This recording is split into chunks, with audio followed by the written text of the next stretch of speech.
I wanted to ask you, as we clinicians, when we are partnering with victims, are affected by our work, what are the effects on you?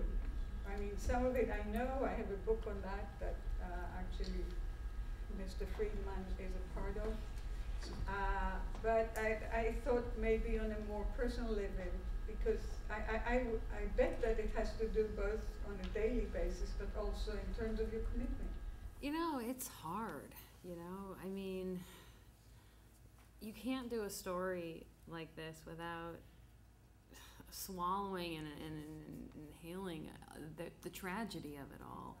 And it wears on you. You think about it at night, you think about it in the morning, and then you have the added pressure of wanting to do the story justice, you know, and wanting to do the women justice, and the amount of pressure there is of the trust that they give you is so overwhelming sometimes. You sit down and you think, how can I possibly do this justice, and how can they trust me so much to do this right?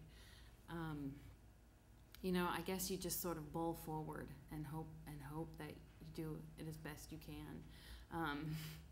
I think sometimes the hardest part for me is when you do go to court cases, or you go to afterwards, or you go to you know, things where, you know, victims, advocates and whatnot, and you're treated like the enemy. It's hard because I think that it's so easy to call, you know, to talk about the media and how horrible, you know, we all are, and how we're just vultures preying on other people's grief. It's hard to have people see you that way, because you wish that they could see that you're a person too, and you're trying really, really hard to get these stories right. And when you see, you know, sometimes like victims advocates sequestering their people and, you know, just stay away, you know, and you think, of course, you know, I would be that protective too, but I sort of wish sometimes that they would see us as people that are trying our best to do the right thing too. Gus, Rachel, any thoughts on this? I think for us to kind of endure a story as long as the one that we worked on, I think that we kind of worked we were kind of, it was kind of a checks and balances kind of thing, you know. And when you work on a story like this solo, I think you really feel it. But by working together as closely as we did, we were able to gain a little perspective sometimes. You know, would be able to bounce something off. If you thought you heard something a certain way, you know, I'd bounce it off of Rachel, and you know, she might put it in a slightly different light.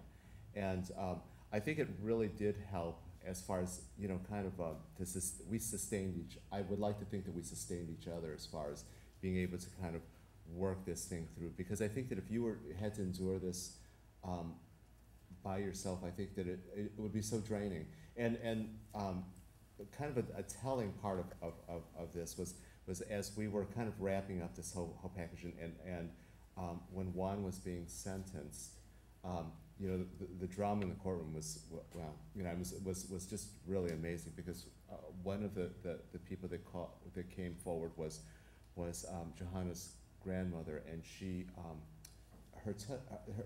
she confronted him and was just so emotional and crying, and I wasn't sure if it was and then Johanna came up, and she had written a poem to Juan, and as all this was going on, and he wasn't even, his head was buried, I turned and looked at Rachel, and she was crying. And so you don't you don't do this story, I kind of story without, you know, it just taking a toll on yourself.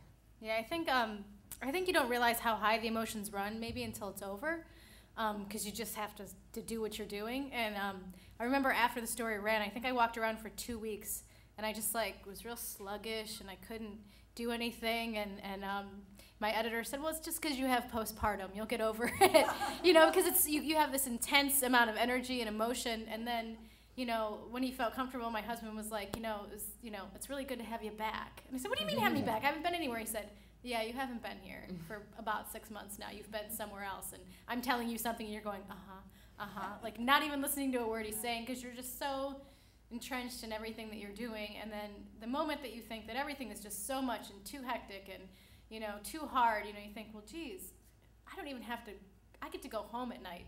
I'm not the one that has to stay in the hospital.